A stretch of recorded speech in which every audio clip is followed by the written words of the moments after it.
星汉灿烂里面长得好看又冷酷的三皇子的老婆是明德皇后。其实历史上至少有6位明德皇后，三皇子的老婆是第1位。星汉灿烂三皇子是皇帝文帝和殷皇后的儿子，也是后来帝国的继承人。对应到历史中，他的历史原型就是刘秀的儿子刘庄，也就是后来的汉明帝。汉明帝的皇后是马皇后，这个姑娘可不简单，在历史上有名的仁德贤明。她的出身很高贵，是伏波将军马援的第3个也是最小的女儿。提到马援，你可能觉得陌生，可是另一个他的后人你一定认识，就是《三国演义》中的马超。马超就是汉伏波将军马援的后人。要介绍马援的女儿，首先介绍一下马援家族的历史。马援的祖先是战国时期赵国名将赵奢，赵奢曾经打败秦军，功勋卓著，被赵惠文王赐号为马服君。自此，赵奢的后代便以马为姓。汉武帝时，马家从邯郸移居到茂陵。马援的曾祖父马通，汉武帝时因功被封为崇和侯。马援本人能力也很强，他最有名的故事就是马革裹尸。马援忠心不二，勇猛智慧，为东汉政权的巩固立下汗马功劳。可就是这样一个优秀的人，在南征的时候病死在疆场，死后遭到小人的蓄意陷害，竟然在死去的时候只能潦草下葬，宾客朋友都不敢来吊唁。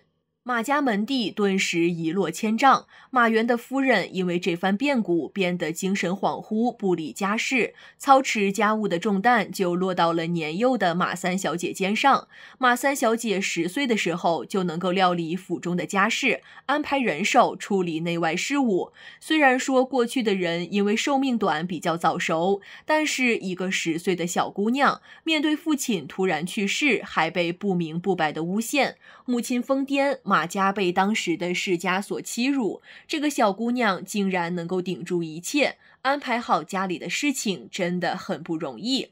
当时马家的形势很危急，急需要在朝中有人，马家唯一的资本现在就指望3个女儿了。于是马援的侄儿马炎上书，将3个女孩送进皇宫婚配太子或者其他皇子。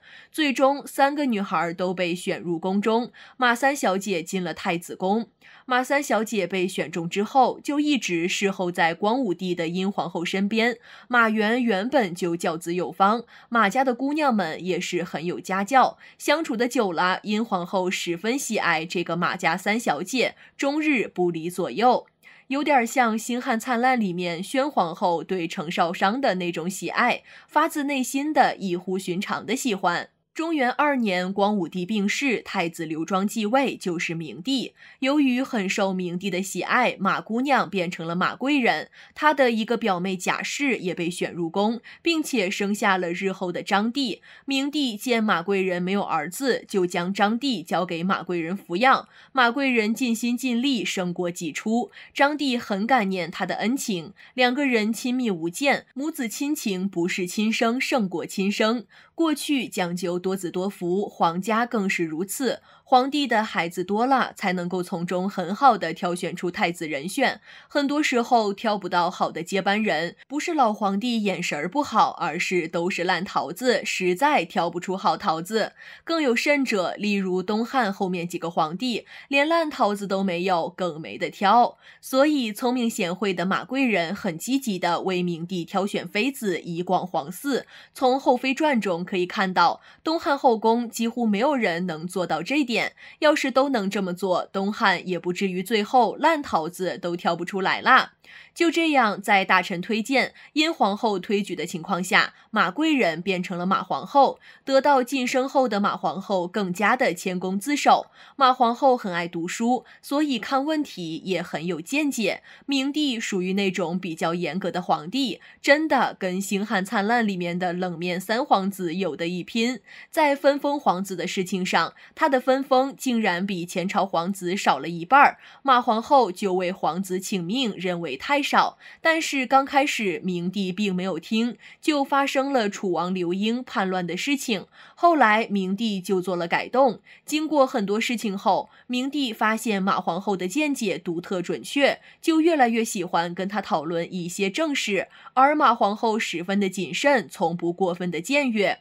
明朝的外戚干政十分严重，但是马皇后严格的约束家人，老实本分，所有的一切都让明帝感到很敬佩，从心底里把她当成妻子对待。马皇后自始至终都宠爱不衰。夫妻恩爱16年之后，明帝先行去了，19岁的张帝即位，明帝的妃子、贵人都被迁居到南宫，马太后对他们多有赏赐。别小看这一点，想想吕后的后宫，想想汉朝的那些历史故事，就知道后宫是最容易出现毒药、无辜、诬告等你死我活的事情。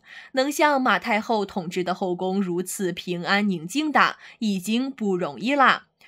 建初4年，马太后染病不治而亡，享年41岁。回顾马太后的一生，似乎太平静了。明明宫廷里有那么多女人，因为有她在，都没有什么八卦的狗血故事。明明没有亲生儿子，养育的是养子，竟然能够把养子养得比亲儿子还亲。明明已经成为太后，却能够约束马家，不轻易接受皇帝的封赏，坚持特立独行。明明过早的已经参与到政治中，也有能力有魄力，却从来没有专权，更没有让外戚专权。是非经过不知难，当时知道是寻常。在东汉初年的政坛上，由于光武帝和明帝、章帝都相对贤明，前者有光武中兴之称，后者有明章之治，这里面一定有马太后的功劳。马太后死去之后，马家失去了约束力，又大起楼观，敬畏奢华，广聚宾客，以彰声势，结果引得章帝不满，数次加以斥责。